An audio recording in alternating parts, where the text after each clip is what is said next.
मित्रों, प्रत्येक मनुष्य को अपने कर्मों का फल अवश्य ही भोगना पड़ता है और अपने जीवन में जो जैसे कम करता है उसे मृत्यु के बाद उन्हें कर्मों के अनुसार जन्म मिलता है। किसी को कुत्ते का जन्म मिलता है तो किसी को भेड़ बकरी का जन्म मिलता है। हिंदू धार्मिक ग्रंथों के अनुसार इस धरती पर रहने वाले सभी लक्ष्यों को मृत्यु के बाद उसके कर्मों के अनुसार अलग अलग योनि में जन्म मिलता है और उसे अपने पापों का फल भोगना पड़ता है। कुछ धार्मिक ग्रंथों में यह भी कहा गया है कि जो मनुष्य अपने जीवन में बहुत अधिक पाप करते हैं उन्हें एक ऐसी योनि में जन्म मिलता है जिसमें वे अपना दर्द किसी दूसरे से नहीं बता सके है और न ही किसी के साथ अपना दुख बांट सकते हैं। मित्रों, आज के इस वीडियो में हम आपको बताएंगे कि वो कौन से कार्य हैं जो मनुष्यों को अपने जीवन में नहीं करने चाहिए, नहीं तो उसे कुत्ते का जन्म मिलता है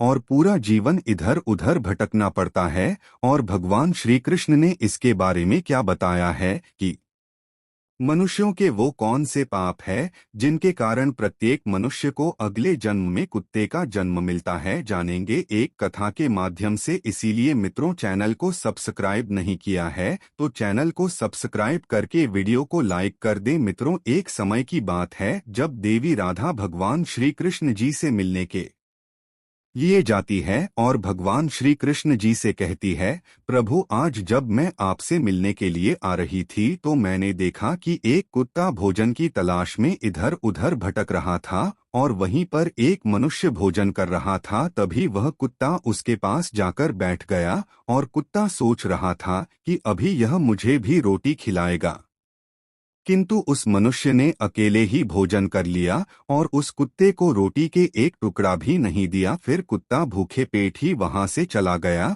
और प्रभु, इसे देखकर मेरे मन में दो प्रश्न उठ रहे हैं और मैं चाहती हूं कि आप मेरे दोनों प्रश्नों के उत्तर देकर मुझे संतुष्ट करें। तो भगवान श्री कृष्ण मुस्कुराते हुए बोले, हे देवी, तुम्हारे मन में जो भी प्रश्न है मुझे निश्चिंत होकर बताओ, मैं तुम्हारे प्रश्नों के उत्तर अवश्य ही दूंगा। तो देवी राधा बोली, प्रभु, मेरा पहला प्रश्न यह है कि किस पाप के कारण मनुष्यों को कुत्ते का जन्म मिलता है और वो कौन से कार्य हैं जो मनुष्य को अपने जीवन में कभी नहीं करनी चाहिए, नहीं तो उसे कुत्ते का जन्म मिलता है। और मेरा दूसरा प्रश्न यह है कि कुत्ते को रोटी खिलाने से हमें कौन सा पुण्य मिलता है। तो भगवान श्री कृष्ण बोले, हे देवी, मैं तुम्हें कथा सुनाता हूँ जिसे सुनकर तुम्हें तुम्हारे प्रश्नों का उत्तर मिल जाएगा, किंतु कथा को पूरा मन लगाकर सुनना। तो देवी राधा बोले, प्रभु, आप कथा सुनाई है ने, कथा को पूरा मन लगाकर सुनूंगी। तो कथा को सुनाते हैं।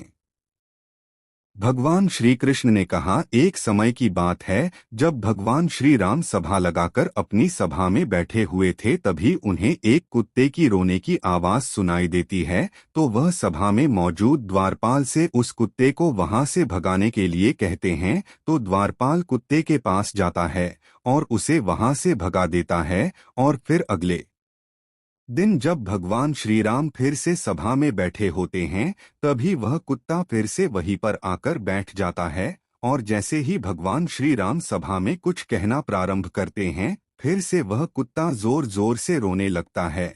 और इस बार भी द्वारपाल कुत्ते के पास जाता है और उसे वहां से भगा देता है। फिर तीसरे दिन जब प्रभु श्री राम सभा में बैठे थे तो फिर से वह कुत्ता आया और उसी स्थान पर बैठकर जोर जोर से रोने लगा। तो भगवान श्री राम ने मन में सोचा, यह कुत्ता मेरे दरबार में रोज रोज आकर रोने क्यों लगता है, जबकि इसे तो कोई माता भी नहीं है, फिर ये रोज मेरे ही दरबार में आकर क्यों रोता है। फिर इतना सोचकर भगवान श्री राम ने द्वारपाल से कहा, उस कुत्ते को मेरे दरबार में लेकर आओ। तो द्वारपाल उस कुत्ते के पास जाते हैं और कहते हैं, हे स्वान, तुम रोज यहाँ पर ही आकर क्यों रोते हो, और चलो, प्रभु श्री राम ने तुमको अपने दरबार में बुलाया है। तो कुत्ता बोला, हे मुनिवर, मैं एक कुत्ता हो और कुत्तों का मंदिर, राजभवन तथा रसोई घर और गौशाला जैसे पवित्र स्थानों पर जाना मना है। मुझे पवित्र माना जाता है, इसीलिए मैं प्रभु श्री राम के दरबार में नहीं जा सकता हूँ। तुम प्रभु श्री राम से जाकर कह दो यदि उन्हें मुझसे मिलना है तो वह यहाँ पर आ जाए, किंतु मैं वहाँ पर नहीं जा सकता। कुत्ते की यह बात सुनकर द्वारपाल प्रभु श्री राम के पास जाता है और कुत्ते द्वारा कही गई सारी बातें उन्हें बताता है। फिर भगवान श्री राम कुत्ते के पास आते हैं और कहते हैं, हे स्वान, तुम रोज मेरे दरबार में आकर क्यों रोते हो? क्या मेरे द्वारपाल ने आपको मारा है या फिर मुझसे कोई गलती हो गई है? तो कुत्ता बोला, नहीं प्रभु, नहीं, आपसे कोई गलती हुई है नहीं, आपके द्वारपाल ने मुझे मारा है। तो भगवान राम ने कहा, फिर रोज तुम मेरे दरबार में आकर के होते हो? तो कुत्ता बोला, प्रभु, एक सन्यासी ने मुझे पत्थर से मारा है जिसके कारण मेरा एक पैर टूट गया है और अब मुझसे सही से चला भी नहीं जाता है और मुझे बहुत पीड़ा भी हो रही है। इसीलिए प्रभु मैं आपके दरबार में आकर रोता हूँ। प्रभु, मैंने सुना है कि आप सबका न्याय करते हैं, तो प्रभु मेरा भी न्याय कीजिए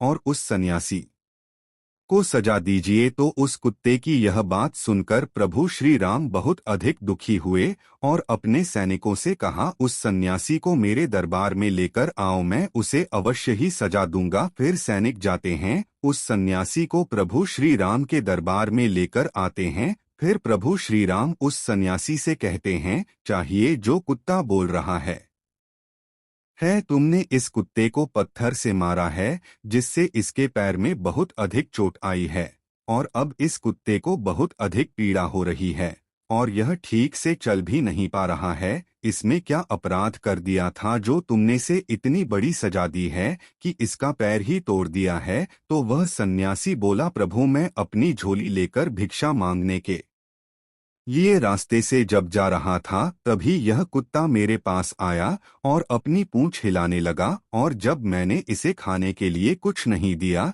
तो इसने मेरी भिक्षा का अन्न छू लिया था, जिसके कारण मैंने क्रोध में आकर पत्थर उठाकर इसको मार दिया और पत्थर बहुत अधिक बड़ा होने के कारण इसका पैर टूट गया। सन्यासी की यह बात सुन कर प्रभु श्री राम उस सन्यासी पर बहुत अधिक क्रोधित हुए और उन्होंने सन्यासी से कहा, यह कुत्ता एक अज्ञानी जीव है, इसने अपना पेट भरने के लिए ऐसा किया, इसे इतना ज्ञान नहीं है कि किसी का अन्न नहीं छूना चाहिए, इसीलिए इस कुत्ते ने ऐसा किया। किंतु आप तो एक सन्यासी है, आपके अंदर तो ज्ञान है कि किसी भी जीव को इस तरह से नहीं मरना चाहिए, फिर भी आपने इस जीव को मारा, इसीलिए अपराध इस कुत्ते ने नहीं बल्कि अपराध तो आपने किया है। आप इतने बड़े ज्ञानी होते हुए भी इस कुत्ते को मारा है, इसीलिए अपराधी आपको ही माना जाएगा। फिर प्रभु श्री राम ने उस कुत्ते से कहा, यह सन्यासी तुम्हारा अपराधी है और अब तुम ही बताओ कि इस सन्यासी को क्या सजा दी जाए? तो कुत्ते ने कहा, प्रभु इस सन्यासी को किसी नगर का राजा बना दीजिए। तो प्रभु श्री राम ने कहा, ठीक है, इसे एक नगर का राजा बना दिया जाएगा। और फिर उस सन्यासी को सुंदर वस्त्र पहनाकर एक घोड़े पर बिठा दिया और उस सन्यासी को एक महल में ले गए और वहां के एक नगर का राजा बना दिया गया। फिर जब वह सन्यासी राजा बन गया तो बहुत अधिक खुश था और मन में सोचने लगा, वह कुत्ता सच में बिल्कुल पागल ही था, मैंने उसका पैर तोड़ दिया था और उसने मुझे सजा देने के बजाय मुझे इस नगर का राजा बना दिया। फिर यह बात किसी की समझ में नहीं आ रही थी कि उस कुत्ते ने सन्यास इसी को सजा देने के बजाय उसे नगर का राजा क्यों बना दिया। तो कुछ लोग इसी प्रश्न का उत्तर जानने के लिए प्रभु श्री राम के पास गए और प्रभु श्री राम से पूछने लगे, प्रभु इस कुत्ते ने इस सन्यासी को सजा देने के बजाय महल का राजा क्यों बना दिया, जबकि उस सन्यासी ने तो कुत्ते का पैर तोड़ दिया था, तो इसको को तो सन्यासी को सजा देनी थी। लोगों की यह बात सुनकर प्रभु श्री राम ने कहा, इस प्रश्न का उत्तर तो आप लोगों को वह कुत्ता ही दे सकता है कि आखिर उसने ऐसा क्यों किया। तब सभी लोग उस कुत्ते के पास गए और उस कुत्ते से पूछा, आपने उस सन्यासी के साथ ऐसा क्यों किया है? उसे सजा देने के बजाय उसे एक अगर का राजा बना दिया, जबकि उसने तो तुम्हारा एक पैर तोड़ा था। तो कुत्ता मुस्कुराते हुए बोला, तुम जानना चाहते हो कि मैंने उस सन्यासी को सजा देने के बजाय उसे एक नगर का राजा क्यों बना दिया? तो सुनो, मैं भी पिछले जन्म में एक नगर का राजा था और मैं गरीबों पर खूब अत्याचार करता था। मेरे नगर में जितने भी लोग थे सभी बहुत अधिक गई थे और वह दिन भर खेतों में मेहनत मजदूरी करके जो अन्न उगाते थे उसमें से आधा में ले लेता था, और जो भी मुझे अपने अन्न में से आधा हिस्सा नहीं देता था उसे मेरे सैनिक बहुत मारते पीटते थे और उनकी मेहनत का धन में हड़प लेता था। पिछले जन्म में मैंने बहुत सारे पाप किए थे, इसी कारण इस जन्म में मुझे कुछ कुत्ते का जन्म मिला है और अब मैं पिछले जन्म में किए गए पापों का फल भोग रहा हूँ। और मैंने उस सन्यासी को इसीलिए राजा बनाया है ताकि उसे भी अगले जन्म में कुत्ते का ही जन्म मिले और तब उसे पता चलेगा कि कुत्ते का जीवन कैसा होता है और अपना पेट पालने के लिए क्या क्या करना पड़ता है और एक एक अन्य के लिए कितना तरसना पड़ता है और कितने लोगों से मार खानी पड़ती है।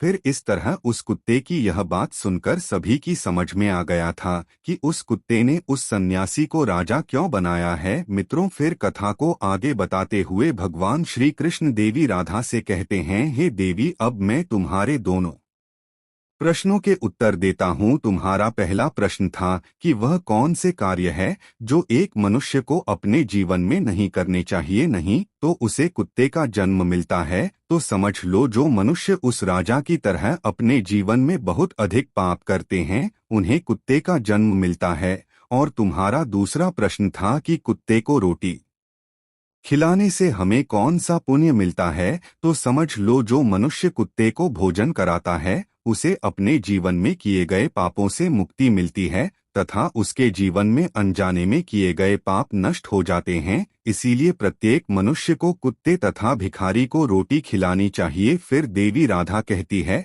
प्रभु, पर कुछ मनुष्य ऐसे भी हैं जो द्वार पर आए कुत्ते को मारकर भगा देते हैं और कभी भी कुत्ते तथा गाय को रोटी नहीं खिलाते हैं, परंतु वो लोग पूजा पाठ बहुत अधिक करते हैं। तो क्या प्रभु ऐसे लोगों की पूजा ईश्वर स्वीकार करते हैं? तो भगवान श्री कृष्ण मुस्कुराते हुए बोले, ये वही लोग हैं जो गंगाजी में पाप धुलने के लिए जाते हैं और वहां से आते ही फिर से पाप करना शुरू कर देते हैं। तो देवी राधा कहती है, प्रभु, क्या गंगा जी में स्नान करने से पाप नहीं धुलते हैं? तो भगवान श्री कृष्ण बोले, गंगा जी में वही पाप धुलते हैं जो अनजाने में हो जाते हैं। जानबूझकर किए गए पाप गंगा जी में नहीं भूलते हैं और गंगा जी में स्नान करने से वही मनुष्य पवित्र होता है जिसका मन साफ हो और मन में कोई छल ना हो तथा मन में गंदे विचार नहीं ना हो और गंगाजी में छल कपट करने वाले और दूसरों की बहन बेटियों पर बुरी नजर रखने वाले लोगों का कुछ नहीं होता है।